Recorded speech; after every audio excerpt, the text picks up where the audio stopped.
हरे कृष्ण।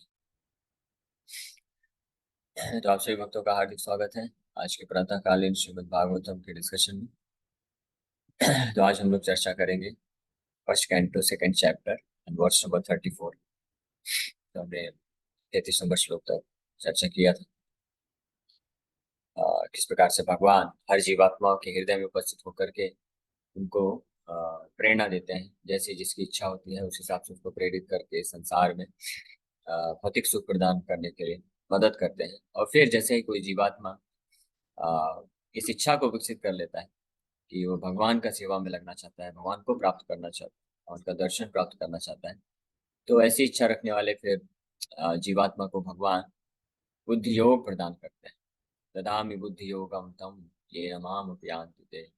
ऐसे जीवात्मा को भगवान बुद्धि योग प्रदान करके उसकी मदद से फिर वो जो भक्त होता है वो भक्तों के संग में आता है और भक्ति करता है और भगवान को प्राप्त करता है। तो ये जो इच्छा है, समस्त प्रकार की जीवात्माएं इस संसार में हैं और उनके पास असीमित मात्रा में भौतिक इच्छाएं होती हैं। भौतिक इच्छाओं का मतलब होता है कि इस संसार में भौतिक भोग करने की जो इच्छा होती है उसको भौतिक इच्छा बोलते हैं।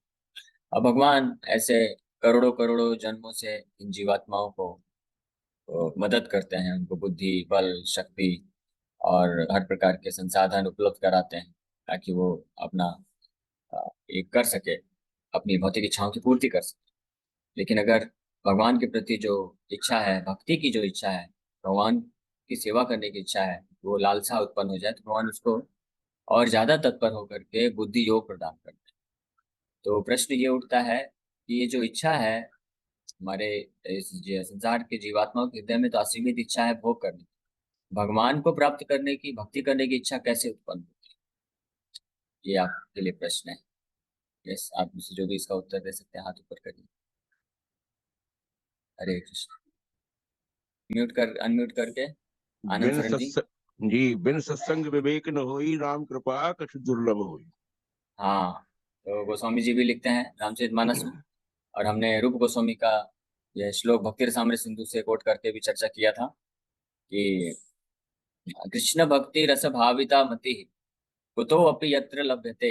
कि कृष्ण भक्ति रस भाविता मति, कृष्ण भक्ति का जो रस है, शुद्ध भक्ति का जो रस है, वो मति अगर कहीं से प्राप्त हो जाए तो रूप गोस्वामी बोलते हैं कि बहुत भाग्यशाली व्यक्ति है वो। उसको कहीं अगर मिल रहा हो, कहीं कहीं बिक रहा हो तो जाके खरीद लो, तुरंत जाके ले लो। कोई बोलेगा मूल्य बहुत ज्यादा मूल्य होगा, हाँ कितना भी मूल्य चुकाना पड़े, सब अपना सब कुछ बेच बाच के सब कुछ वो खरीद लो, क्योंकि वही सबसे बड़ा धन है। फिर बोलते हैं कि तत्र लौल्यम एक मूल्यम। वो कृष्ण भक्ति रस भाविता मति उत्पन्न करने के लिए, यानी भगवान के प्रति शुद्ध भक्ति शुद्ध प्रेम उत्पन्न करने के लिए केवल एक ही मूल्य है, क्या है? लौल्यम, अतीव लालसा, तीव्र इच्छा कि मुझे भगवान के प्रति शुद्ध प्रेम प्राप्त करना है। ये तीव्र इच्छा ही उसका मूल्य है। अगर किसके हृदय में ये तीव्र इच्छा उत्पन्न हो गई तो वो उसको खरीद लेगा, यानी भगवान के शुद्ध प्रेम कृष्ण भक्ति रस भाविता मति को प्राप्त कर लेगा। और वो प्राप्त कर लिया तो भगवान पीक गए उसके सामने, भगवान ही उसके हो गए तो उसका सब कुछ हो गया। अब प्रश्न उठता है कि ये लौल्यम, यानी लौल्यम मतलब लालच, भगवान को प्राप्त करने की लालच कहाँ से, लालसा कहाँ से उत्पन्न होगी? तो रूप गोस्वामी बताते हैं कि जन्म कोटि सुकृति भी न लभ्यते। कि जन्म कोटि सुकृति से भी प्राप्त नहीं किया जा सकता है। कोटि कोटि सुकृति, सुकृति मतलब पुण्य, यानी धर्म, धार्मिक अनुष्ठान, यज्ञ तपस्या दान, ये सब करने से भी व्यक्ति और करोड़ों करोड़ों तक साल तक भी करने से, मंत्रोच्चारण करने से भी नहीं प्राप्त कर सकता है ये लौल्यम। तो कैसे उत्पन्न होगा? जब भगवान के शुद्ध भक्तों का संग प्राप्त होता है। तो अगर भगवान के शुद्ध भक्तों का संग प्राप्त हो गया कुछ क्षण के लिए भी, तो ये उत्पन्न हो सकता है, यानी पोटेंसी इज देयर, मतलब वो पोटेंशियल है, यानी वो शक्ति है कि भगवान के शुद्ध भक्तों का संग अगर एक क्षण के लिए भी प्राप्त हो गया तो मिल सकता है। लेकिन वो हमारे ऊपर भी निर्भर करता है। हम चाहे तो, अगर हमने अच्छे से संग नहीं लिया, उस धारणा से नहीं लिया, तो हो सकता है विलंब भी हो सकता है। लेकिन किसी भी तरीके से अगर किसी ने संग प्राप्त कर लिया है तो आज या कल उसको ये लालसा उत्पन्न हो ही जाएगी और वो कृष्ण भक्ति को प्राप्त कर सकता है। अगर आपको याद होगा तो हमने एक इसका भागवत से एक कथा भी लिया था, एक उदाहरण भी लिया था। कोई बता सकता है किसका उदाहरण लिया था इस पे, इस प्रसंग को डिस्कस करने के लिए? हरे हरे कृष्ण प्रभु जी, वो महाराज नृत्य की कथा थी। वो सारे दान हाँ। किए थे, लेकिन एक मंदिर वैष्णव के एक शुद्ध वैष्णव के कहने पर उनको मंदिर बनवाया था। महाराज नृग थे, हाँ, महाराज नृगा की एक कथा है। कथा थी। महाराज नृग बहुत ही बहुत महान दानी थे। उनके जैसा दान, जब महाराज नृग का साक्षात्कार होता है, दर्शन होता है भगवान के साथ, भगवान कृष्ण मिलते हैं, तो कृष्ण उनको पूछते भी हैं कि आपका क्या कथा है, आपका पिछला, आप ये शिवकिल्ली कैसे बन गए। तो अपनी कथा जब वो सुनाते हैं, वो तो बताते हैं कि मैंने इतना दान किया था, इतना दान किया था कि पूरे भूत में भी, ना भूत हो ना भविष्य हो, भूतकाल में भी किसी ने इतना दान नहीं किया था, और मैं सोचता हूँ कि भविष्य में भी कोई नहीं कर पाएगा। यानी अनगिनत है, काउंट भी नहीं कर सकते। पूरे पृथ्वी के चक्रवर्ती सम्राट थे, तो उनके पास सब कुछ था, तो उनका लक्ष्य ही रहता था खूब दान करना, यज्ञ करना, दान करना, ब्राह्मणों को बुलाना, और लाखों लाखों गाय, सोने चांदी सब दान करते थे। और जब यमराज के पास गए, तो उनको वो बताए भी कि आपको स्वर्ग मिल रहा है असीमित काल के लिए, मतलब आप गिनती भी नहीं कर सकते कितने करोड़ों करोड़ों साल आपको स्वर्ग में भोग करने को मिल रहा है। लेकिन आपसे एक अपराध हो गया है छोटा सा, उसके लिए आपको छिपकली बनना पड़ेगा। तो आप पहले क्या चाहते हैं? तो अगर वो मांग लेते कि पहले मुझे स्वर्ग भेज दो, तो स्वर्ग में ही रहते हमेशा, क्योंकि इतना ज्यादा था। लेकिन वो सोचे कि ये तो असीमित स्वर्ग है, वो तो बाद में भोग करेंगे, पहले जो छोटा सा कष्ट है वो सहन कर लेते हैं। तो छिपकली बन गए वो जाके। हाँ, उन वो छिपकली क्यों बनना पड़ा, इसके पीछे भी रहस्य है। क्योंकि वो दान करते थे कर्म कांड तरीके से। तो एक ब्राह्मण को उन्होंने एक बार ऐसे ही 10 लाख गाय दान दिया, और वो गाय ब्राह्मण लेके चला गया। फिर वो गाय जो है, एक गाय उसमें से वापस आके महाराज नृगा के जो गौशाला थी उसमें आके मिक्स हो गई। फिर अगले दिन उन्होंने दूसरे ब्राह्मण को फिर से दान दिया लाखों गाय। तो वो गाय जो वापस आ चुकी थी, जो ऑलरेडी दान में दी जा चुकी थी, उनको नहीं पता चला कि आ गई है, और उसको भी वो ब्राह्मण को दान, दूसरे ब्राह्मण को दान कर दिए। फिर बाद में जो पहला ब्राह्मण था, उसको पता चला कि एक गाय वापस जा चुकी है, और उस गाय को दूसरे ब्राह्मण को दान दिया जा चुका है। तो वो ब्राह्मण आके गुस्सा हो गया, क्रोधित हो गया, और वो श्राप देने लग गया। तो महाराज जो है पूरी तरह से विनम्र पूर्वक हाथ जोड़ करके, चरणों में गिर करके प्रार्थना किए कि मैं आपको उस एक गाय के बदले में आपको वापस से 1 लाख गाय देता हूँ, आप उस दान को स्वीकार कर लीजिए। लेकिन वो ब्राह्मण जो है बोले कि वो फिर भी क्रोधित रहे, और इस कारण से वो क्रोध में ही होके वो चले गए वहां से। तो ये एक छोटा सा मिस्टेक उन्होंने जानबूझ के नहीं किया था, ये बाई मिस्टेक है ना। तो अपना छोटा सा मिस्टेक हो गया, इसके कारण उनको ये पाप लग गया, और उनको छिपकली बनना पड़ा। तो ये देखिए, कर्म कांड करने का ये फल होता है। कर्म कांड तरीके से कोई अगर यज्ञ दान तपस्या फल कुछ भी करता भी है ना, तो अगर उसमें वो बहुत परफेक्ट तरीके से करेगा और बहुत ज्यादा मात्रा में भी करेगा, तो उसको क्या मिलने वाला है? ये भौतिक सुख ही मिलने वाला है। लेकिन अगर छोटा सा मिस्टेक हो गया, तो छोटे से मिस्टेक के लिए उसको भी फिर से पाप लेना पड़ेगा। तो ये हो जाता है। इस प्रकार से वो कर रहे थे। बस एक उनकी सभा में एक शुद्ध वैष्णव आ गए, उन्होंने रिक्वेस्ट किया कि भगवान के प्रचार के लिए आप एक मंदिर बना दीजिए। तो वो बना दिया, और वो वैष्णव प्रसन्न होकर के उनको ये आशीर्वाद दिए कि आपको कृष्ण दर्शन देंगे। तो ये दर्शन कब देंगे? भगवान भगवान का कृपा कब मिलेगा? जब उसके अंदर इच्छा होना चाहिए। तो ये आशीर्वाद या उस वैष्णव के संग को प्राप्त करके उनके हृदय में इच्छा उत्पन्न हो गई कि मेरे को भगवान कृष्ण दर्शन देंगे, मैं कृष्ण का दर्शन करना चाहता हूँ। और क्योंकि उन्होंने इतना पुण्य किया था, इतना पुण्य किया था, तो जब छिपकली के शरीर में थे तो वो भूले नहीं, वो याद रखे कि मैं महाराज नृगा था, और मैंने ये पाप हो गया था, इसलिए मैं छिपकली के शरीर में हूँ। और उस छिपकली के शरीर में रहते हुए भी उनके हृदय में हमेशा निरंतर ये इच्छा बनी रहती थी कि कृष्ण कब आएंगे, कृष्ण कब आएंगे, कृष्ण तो आने वाले होंगे, आएंगे आएंगे, जरूर आएंगे। इस प्रकार से उत्कंठता उनके हृदय में थी कि मैं दर्शन करना चाहता हूँ, और भगवान आए, उनका उद्धार किए, और वो भगवत प्रेम को, शुद्ध प्रेम को प्राप्त कर लिए। तो ये एक इंस्टेंस है जहाँ पे पता चलता है कि भगवान खुद जो है हमारा उद्धार खुद से नहीं करने वाले हैं। भगवान करना चाहते हैं, इसमें कोई संशय नहीं है, लेकिन भगवान हमको स्वेच्छा दे रखे हैं। स्वेच्छा में भगवान हस्तक्षेप नहीं करते हैं। भगवान देखते हैं कि जब तक ये असंख्य प्रकार की उसकी भौतिक इच्छाएं हैं, वो पूरा करना चाहता है, तो भगवान उसी को मदद करते रहते हैं, ठीक है करते रहो करते रहो। लेकिन भगवान लेकिन भगवान अंदर ही अंदर चाहते हैं कि इसका उद्धार हो। यही कारण है कि भगवान फिर अपने भक्तों को इस संसार में भेजते हैं, क्योंकि भक्त के संपर्क में आकर के अगर वो भक्त का के माध्यम से श्रवण कर लेता है, या वो भक्त का सेवा कर देता है, तो इससे उसको वो जो लालसा है वो प्राप्त हो जाएगी। और फिर मैं उसको बुद्धि योग प्रदान करके अपनी तरफ कैसे लेके आना है, भगवान फिर अरेंजमेंट करते हैं। फिर तो इसीलिए पहले गुरु की कृपा होती है या वैष्णव की कृपा होती है, और उनकी कृपा से व्यक्ति भक्ति योग में आता है। भक्ति योग में फिर वो आगे बढ़ता है, साधना भक्ति करता है, दीक्षा लेता है, साधना भक्ति करता है, फिर जब पूर्ण रूप से शुद्ध होता है, प्रेम विकसित करता है, तब वापस वो भगवान कृष्ण को की नित्य सेवा में संलग्न हो पाता है। तो इस प्रकार से इस श्लोक में हमने कल ये चर्चा किया था। अब आगे हम लोग आगे बढ़ते हैं, लेकिन आप लोग से अनुरोध है कि आप लोग सुना करिए ध्यानपूर्वक। हालांकि ऑनलाइन है, ऑनलाइन में तो चांसेस रहता है बहुत डिस्ट्रैक्शन होने का, लेकिन फिर भी प्रयास करना चाहिए। ऑफलाइन में भी हम लोग जब कथा करते हैं, क्लास देते हैं, तो बहुत सारे लोग डिस्ट्रैक्ट हो जाते हैं। मन इतना चंचल है, मन इधर उधर भटकता है बैठे बैठे भी। ऑनलाइन में तो कई लोग अलग अलग प्रकार के कार्य करते करते भी सुनते हैं, कोई खाना बनाता है, कोई झाड़ू पोछा लगाते लगाते भी सुनता है, तो अच्छी बात है। फायदा तो करेगा ही, कुछ ना करने से अच्छा है चुपचाप ऐसे ही काम करते करते समय व्यर्थ गवाने से अच्छा है कि कथा लगा लिए हैं, कथा भी चल रहा है, भगवान का नाम आ रहा है, उसमें कथा आ रहा है, तो वो तो फायदा तो करेगा ही। लेकिन पूर्ण लाभ मिलेगा, सबसे अच्छा फायदा करेगा जब आप थोड़ा समय निकाल के चुपचाप बैठ के अगर सुने ध्यान पूर्वक, उससे आप पूर्ण लाभ उठा पाएंगे। एटलीस्ट ये भागवत कथा के लिए आपको, क्योंकि ये सुबह का समय रहता है, तो सुबह के समय हमारा मन जो है सतोगुण में रहता है, बुद्धि भी थोड़ा ठीक ठाक रहता है। सुबह हम उठ उठ के आते हैं, और स्नान कर लेना चाहिए, सबसे अच्छा है। आप उठिए, स्नान कर लीजिए, और जब करिए 7 बजे से चालू होता है, तो सबको आ जाना चाहिए। आपको करना क्या है, बस मोबाइल से लॉगिन कर लीजिए और बैठ जाइए, और बैठ के जब करिए साथ में, फिर पूरा दर्शन आपको मिलेगा। 7:15 बजे दर्शन आरती होता है, गौर निताय राधा राजवेर सीताराम का दर्शन दर्शन प्राप्त करिए। और फिर उसके बाद कुछ कीर्तन होता है, राधा माधव, तो वो अटेंड करके फिर ये 7:35 से क्लास होता है, 8 बजे तक, 8:05, 8:10 तक। तो ये 20-25 मिनट अगर आप दे सकें अपने अन्य कार्यों को ऐसे मैनेज कर लें कि उसके पहले या कुछ बाद में ऐसे मैनेज कर सके, तो अच्छा है। ये कथा एटलीस्ट सुबह सुबह का चुपचाप बैठ के सुनना चाहिए, तो आप ध्यान पूर्वक सुन पाएंगे, समझ पाएंगे।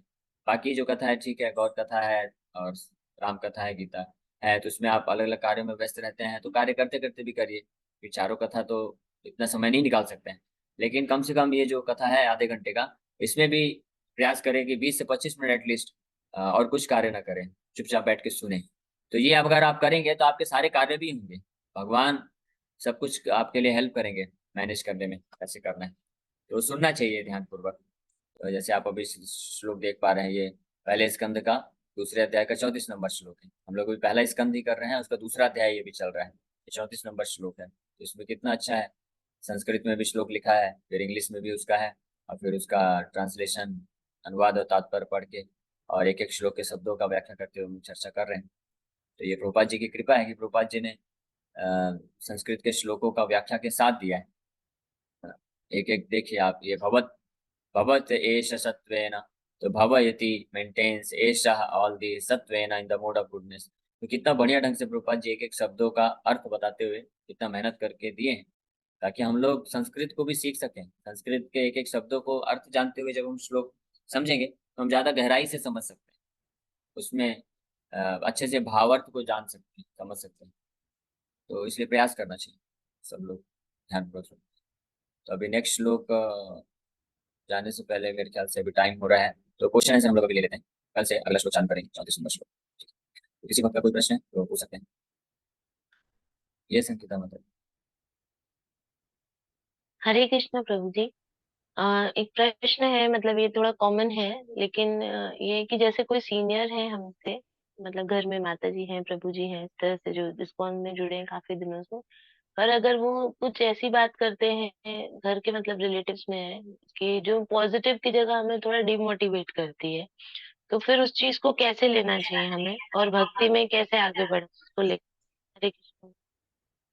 हाँ, तो भक्ति के कल राम कथा में भी ऐसा प्रश्न पूछा गया था कि शरणागति के 6 लक्षण, उसमें पहले प्रारंभिक 2 लक्षण जो होते हैं, जो हम सबको पालन करना ही चाहिए अगर हम भक्ति में आगे बढ़ना चाहते हैं।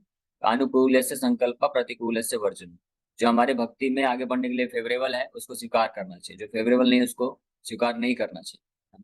तो भले ही कोई वरिष्ठ हैं, तो हमको उनको सम्मान करना चाहिए, तर्क वितर्क नहीं करना चाहिए, और कुछ ऐसे ऊंचे आवाज में बात नहीं करना चाहिए। लेकिन अगर वो कुछ ऐसा सिद्धांत या ऐसा चीज बोलते हैं जो कि भक्ति के अनुकूल नहीं है, तो हमको उसको स्वीकार नहीं करना चाहिए, उसको बस एक कान से सुन के निकाल देना चाहिए, और ऐसे संग को अवॉइड करना चाहिए। यानी अब हमारे सगे संबंधी हैं, तो हम पूरी तरह से तो उनसे अलग नहीं हो सकते हैं, उनके साथ रहना है, अगर हमारा कुछ दायित्व है तो वो भी करना है। तो उनसे हमारा संबंध कैसा है, भौतिक स्तर पे है, तो भौतिक स्तर पे संबंध रखना चाहिए, उनका जो हमारा जो कर्तव्य है उनका सेवा करने का, वो करिए। लेकिन आध्यात्मिक संग नहीं रखना चाहिए। आध्यात्मिक संग केवल उन भक्तों से रखना चाहिए जो आध्यात्मिक रूप से स्थित है अच्छे से सिद्धांत पे। तो ये बहुत विशेष बात है। यहाँ तक कि भक्ति में भी हो सकता है कोई भक्त है, पूरा सम्मान है वो भक्त के लिए, एटलीस्ट वो भगवान के सेवा में है, नाम जप कर रहे हैं, कई सालों से भी हैं, है ना, लेकिन अगर वो शिक्षा जो प्रभुपाद जी की शिक्षा, शास्त्रों की शिक्षा के विपरीत है या सिद्धांत में कुछ कमी है, तो हमको वो संग नहीं प्राप्त करना चाहिए। रूप गोस्वामी नेक्टर ऑफ इंस्ट्रक्शन, इसीलिए आप सब भक्तों से अनुरोध है कि आप लोग नेक्टर ऑफ इंस्ट्रक्शन, उपदेशामृत ग्रंथ है, बहुत छोटा सा ग्रंथ है, केवल 11 श्लोक है, तो वो उस ग्रंथ को आप पढ़िए। उसके अनुवाद और तात्पर्य बहुत अच्छे से प्रभुपाद जी समझाते हैं। तो रूप गोस्वामी इस बात को वर्णन करते हैं कि हमको किसका संग लेना चाहिए, किसको प्रणाम करना चाहिए और किसको केवल मन में आदर देना चाहिए। तो 3 कैटेगरी के भक्त बताए गए हैं। पहला कैटेगरी, जो भी नाम जप करता है तो उसको हमको प्रणाम, उनको उनको सम्मान करना चाहिए, मन से, मनसा आद्रियता, मन से सम्मान करना चाहिए। और जो गंभीर होकर के 4 नियमों का पालन कर रहे हैं और दीक्षा ले चुके हैं, तो उनको हमको प्रणाम करना चाहिए। और जो उत्तम अधिकारी भक्त होते हैं, जो हर प्रकार के दोष से मुक्त हैं, किसी का निंदा नहीं करते, निंदादि शून्यम, भजन विज्ञम, और भगवान की सेवा करने में, भजन करने में विज्ञ है, विज्ञ मतलब एक्सपर्ट है, दक्ष है, और जो सिद्धांत में पूर्ण रूप से स्थित है, जैसा जो गुरु परंपरा का, शास्त्रों का सिद्धांत है, शिक्षा है, उसको अच्छे से समझते हैं, उसी के अनुसार भक्ति करते हैं, तो ऐसे भक्तों का संग लेना चाहिए। संग लेना चाहिए मतलब ऐसे भक्तों से सुनना चाहिए, निर्देश प्राप्त करना चाहिए, मार्गदर्शन प्राप्त करना चाहिए। ऐसे भक्तों से हमको गुह्यम आख्याति पृच्छति, क्वेश्चन आंसर करना चाहिए, और कैसे भक्ति में आगे बढ़ना है उसके लिए प्रेरणा लेना चाहिए। तो ये 3 प्रकार के संग बताए गए हैं। और ये 3 प्रकार के संग जो है, कितने वर्षों से इस्कॉन में कोई है, भक्ति कर रहा है, इस पे निर्भर नहीं करता है। हो सकता है कि कोई उत्तम अधिकारी भक्त हो सकता है, वो अभी इस्कॉन में 2-4 साल से ही जुड़ा हो, लेकिन अगर उसका सिद्धांत पक्का है, वो अच्छे से नियम पालन करके भगवान का सेवा कर रहा है, तो उसका भी हम संग ले सकते हैं, उससे भी हम उपदेश प्राप्त कर सकते हैं। यहाँ पे जैसे सुखदेव गोस्वामी हैं, बैठे हुए हैं, 16 साल की उम्र के ही हैं बस, लेकिन परीक्षित महाराज का उम्र तो लगभग 100 के ऊपर ही रहा होगा। और कौन बैठा है, नारद मुनि भी बैठे हैं, वेद व्यास जी बैठे हैं, तो इतने महान महानुभावन लोग भी बैठे हैं। क्यों? क्योंकि सुखदेव गोस्वामी उत्तम अधिकारी हैं, उनसे श्रवण कर रहे हैं। और वहीं ये भी हो सकता है कि कोई बहुत सालों से है, भक्ति कर रहा है, लेकिन वो अभी कनिष्ठ स्तर पे है, तो हमको दोष नहीं देखना चाहिए, क्योंकि ये जो भक्ति है, ये केवल इस जन्म का हिसाब किताब नहीं है। पिछले कई कई जन्मों से व्यक्ति भक्ति करते करते, श्रद्धा विकसित करते करते उत्तम अधिकारी प्लेटफॉर्म तक पहुंचता है। तो हो सकता है, तो हमको सम्मान हर भक्त का करना चाहिए जो भी नाम जप करता है, लेकिन संग उन्हीं का लेना चाहिए। निसंग मतलब कि उनसे मार्गदर्शन या उनका जो उपदेश है, उससे उन्हीं से स्वीकार करना चाहिए जो शिक्षाओं पे आधारित। इसलिए हम सब के लिए अनिवार्य है कि हम लोग प्रभुपाद जी की शिक्षाओं को पहले खुद अच्छे से पढ़ें और समझें, तब हम जान पाएंगे कि कौन भक्त उस लाइन में है, परंपरा में है, और कौन नहीं है परंपरा में। तो इसलिए बहुत अच्छा प्रश्न आपने पूछा। तो आप सब लोग, इसलिए हम लोग प्रयास करते हैं, हम लोग हर बार जो भी एक एक श्लोक लेकर के प्रभुपाद जी का अनुवाद और तात्पर्य के अनुसार हम लोग चर्चा करते हैं, ताकि आप लोग भी जान सके प्रभुपाद जी क्या बोल रहे हैं। और प्रभुपाद जी के बहुत सारे लेक्चर्स हैं, वो भी सुनिए आप समय निकाल के। यस योगेश। प्रभु जी, मेरा एक प्रश्न ऐसा था, जैसे हम कृष्ण कॉन्शियस में है एंड कोई बंदा है जो बहुत गलत काम कर रहा था, पहले उसका आदत बहुत खराब था, और वो हमको देख के वो कृष्ण कॉन्शियस में ज्वाइंट होने की कोशिश किया और उसने ज्वाइंट भी कर दिया, और उससे गलती से कोई अपराध हो जाता है, तो लोग बोलते हैं यार देखो तुम्हारी वजह से उसने अपराध कर दिया और तुमने उसको गलत लगा दिया, तो ये क्या हमसे भी अपराध हो गया क्या? नहीं नहीं, ये ये सोचना पूरी तरह से जो बोलता है ये भ्रम है पूरी तरह से। वो ऑलरेडी पाप कर रहा था, तब उसको कोई नहीं बोलेगा कि देखो पाप कर रहा है। और पूरा संसार का हर व्यक्ति, मीडिया हो, बॉलीवुड इंडस्ट्री हो, और जो है स्कूल कॉलेज में जितना पढ़ाई किया, नेता है, लीडर्स है, घर वाले, सबने उसको प्रेरित किया कि किस प्रकार से पाप करना है। और यहाँ पे कोई एक भक्त आकर के उसको प्रेरित कर रहा है कि आप जुड़ो, सुधरो, तो उसको बोलते हैं कि आप अपराध कर रहे हो।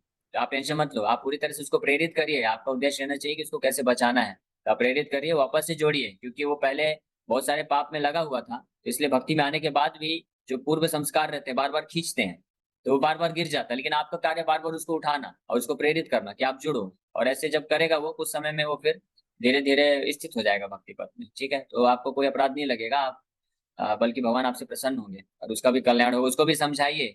कई बार ऐसा भी लगता है ऐसे लोगों को कि वो भक्ति करना प्रारंभ करते हैं, लेकिन अपने पूर्व आदतों के कारण वापस से गिर जाते हैं, पाप में लग जाते हैं, तो वो सोचते हैं कि हम भक्ति वापस नहीं करेंगे, नहीं तो भगवान के प्रति ज्यादा अपराध लग जाएगा।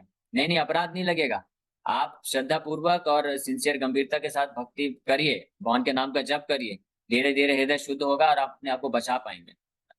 अगर आप भगवान के भक्ति और नाम जप को ही छोड़ देंगे, हम पहले से ही कीचड़ में थे, तो उधर ही रह जाएंगे ना, हम वापस कैसे निकलेंगे? है ना? हॉस्पिटल व्यक्ति कब जाता है? जब बीमार होता है ना। तो हम बीमार हैं, हमको ये हॉस्पिटल है, स्पिरिचुअल हॉस्पिटल है, भगवान कृष्ण भक्त जो है स्पिरिचुअल डॉक्टर्स हैं, हमको मदद करने के लिए तैयार है, उनका हेल्प लेना चाहिए। हरे कृष्णा प्रभु जी, धन्यवाद। हरे कृष्ण। प्रभु जी, जैसे कोई दीक्षित भक्त है तो हमें कैसे वह अपने गुरु की आज्ञा का पालन करना चाहिए, हमें क्या क्या करनी चाहिए मतलब? बहुत सिंपल है, रूपाल जी ने जो शिक्षा दिया है वो करना चाहिए। कम से कम जो मिनिमम स्टैंडर्ड है कि कम से कम 16 माला का जप करें और 4 नियम का पालन करें, ये मिनिमम है, हर दीक्षित भक्त को करना चाहिए। कम से कम 16 माला का जप, 4 नियम का पालन। और आप जहाँ भी रहते हैं वहाँ के जो नजदीक के जो इस्कॉन के केंद्र हैं, सेंटर हैं, वहां पे जाके कुछ अपने जितनी आपकी क्षमता है सेवा अर्पण करना चाहिए। हफ्ते में 1 दिन चाहिए, 15 दिन में 1 दिन चाहिए, जितना हो सके जाके सेवा देना चाहिए। तो इतना करना चाहिए प्रयास, ठीक है। और अगर आसपास कोई इस्कॉन का केंद्र नहीं है तो आप खुद ही घर पे भगवान का विग्रह रखिए, भगवान का सेवा करिए। प्रभुपाद जी की बुक्स रखना चाहिए और कुछ डिस्ट्रीब्यूट करना चाहिए जब भी मौका मिले। तो कुछ मतलब अपने स्थिति के अनुसार कुछ सेवा करने का प्रयास, इस मिशन को आगे बढ़ाने के लिए हेल्प करना चाहिए। जैसे ऑनलाइन कथा चलता है तो आप इसमें हेल्प करिए, आप अन्य लोगों को जोड़िए। आप में से एक एक भक्त, यहाँ पे 100 भक्त हैं, तो प्रयास करना चाहिए कि हम 5 भक्तों को जरूर इसमें ऐड करेंगे। 5 भक्तों को ऐड करने के लिए कम से कम आपको ऐसे 50 कॉन्टेक्ट्स रखने पड़ेंगे। आप उनको रेगुलर प्रेरित करें, फॉलोअप करें, फोन करें, तब उसमें से 5 लोग टिकेंगे। तो आप सबको ये ऐसा लक्ष्य बनाना चाहिए। वीर कृष्ण जी ने लक्ष्य बनाया है कि वो 5,000 भक्तों को लाना चाहते हैं। तो 5,000 उनका खुद का है, तो आप सबका भी 5-5 और ऐड कर दीजिए, तो 500, 5,500 हो जाएगा। आप में से और भी कई भक्त लोग हैं जो लाते हैं, जैसे विनायक प्रभु हैं। विनायक प्रभु भी घर गृहस्थी वाले हैं, उनके भी बच्चे हैं, उनका भी जॉब है, लेकिन वो भी 50 भक्तों भक्तों को लेके आते हैं। तो कर रहे हैं ना, मैनेज कर रहे हैं, मतलब हो सकता है धीरे धीरे। राकेश प्रभु हैं, वो भी लेके आते हैं, वो भी घर गृहस्थी वाले हैं। ऐसे और भी भक्त हैं, कई भक्त लोग हैं। ये सबका नाम मैं नहीं बोल सकता। जानवी माता जी हैं, सुधा पांडे माता जी हैं, विपिन प्रभु हैं विराट से, ये भी घर गृहस्थी वाले हैं, ये भी लाते हैं 20-25-30 भक्तों को जोड़े हुए हैं और कई भक्तों को फॉलो अप करते हैं। तो ये भी एक बहुत महत्वपूर्ण सेवा है। तो जो भी दीक्षा लेना चाहते हैं या दीक्षा ले चुके हैं, दोनों के लिए है। ऐसा नहीं कि जो दीक्षा ले चुके हैं केवल उन्हीं को करना है ना। जो भी भगवान की सेवा करना चाहते हैं, भक्ति में आगे बढ़ना चाहते हैं, उनको प्रयास करना चाहिए।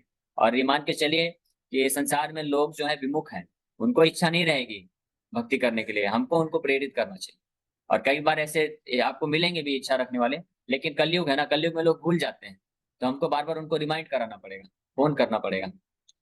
अगर वीर कृष्ण जी आप लोग को फॉलो अप नहीं करेंगे तो आप लोग आते थे क्या इतना डेली, इतने मात्र इतने सारे लोग आ पाते थे क्या लेक्चर के लिए? क्योंकि हम भूल जाते हैं ना, घर घर से बिजी हो जाते हैं। इसलिए जब कथा चालू होता है तो आप ऐसे पहले लोगों को बात करके प्रेरित करिए, और फिर कथा चालू होके तुरंत 2-3 मिनट में 5-6 कॉल कर लीजिए। जो लोग रेगुलर आते हैं एटलीस्ट उनको कॉल करके उनको याद दिला के बुला लेना चाहिए, उनको ऐलान। तो ये सेवा है आपके तरफ से, ये बहुत महत्वपूर्ण सेवा है, ये करना चाहिए। हरे कृष्णा प्रभु ओके। जी। हाँ, यस प्रभु जी। प्रभु जी, योगी और भक्त में कोई फर्क हाँ है? हाँ, ओके। योगी, वास्तव में योगी और भक्त में कोई फर्क नहीं है, क्योंकि योगी मतलब भक्त होना चाहिए। योगी मतलब भक्त ही होता है। योगी का मतलब, योग मतलब होता है भगवान से जुड़ना, और जो भगवान से जुड़ता है उसको योगी बोलते हैं। और सबसे अच्छे तरीके से भगवान से कौन जुड़ा है? भक्त जुड़ा है, इसलिए भक्त है सर्वश्रेष्ठ योगी। बाकी जो कर्म योगी, ज्ञान योगी, ध्यान योगी हैं, तो ये भी भक्त कहलाते हैं, लेकिन कर्म मिश्रित, ज्ञान मिश्रित, ध्यान मिश्रित भक्त कहलाते हैं। ये जुड़े रहते हैं लेकिन उतना कनेक्शन अच्छा नहीं है, मतलब नेटवर्क ऐसा समझ लीजिए। जो भक्त योगी होता है उसका पूरा 5 नेटवर्क है, पांचों लाइन ऊपर रहता है, 100% नेटवर्क। और जो ध्यान योगी है उसका 3-4 नेटवर्क रहता है। और जो ज्ञान योगी है उसका 2 नेटवर्क है। जो कर्म योगी है उसका 1 ही नेटवर्क है। और जो कर्मकांडी है उसका भी थोड़ा है, या कभी कभी ऊपर हो चला जाता है, कभी कभी रहता है, कभी नहीं रहता है। और जो अभक्त है उनके में तो नो सिग्नल है, पूरी नो सिम इंसर्टेड लिखाता है, कोई सिग्नल नहीं। समझ गए? ओके, जी प्रभु लास्ट जी, वो क्वेश्चन। अभी एक आपने कहानी बताई थी जिसमें गौ माता वापस आ गई थी, तो हाँ ऋषि नाराज हो गए और उनको श्राप दे हाँ दिया। तो हाँ ऋषियों का नाराज होना और छोटी छोटी बातों में श्राप देना, अनजाने में की गई हाँ। तो भूलों का इससे, श्राप देना, ये क्या उनके यौगिक लक्षण है? हाँ देख मैं समझ गया। हाँ, तो इसीलिए तो वैष्णव और ब्राह्मणों में अंतर होता है।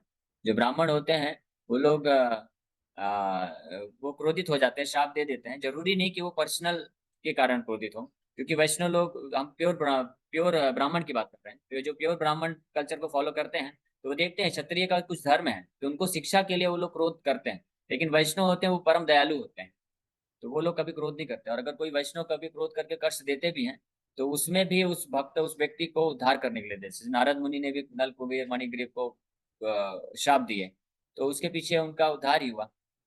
लेकिन इसलिए कर्मकांडी ब्राह्मण और वैष्णव में बहुत अंतर होता है।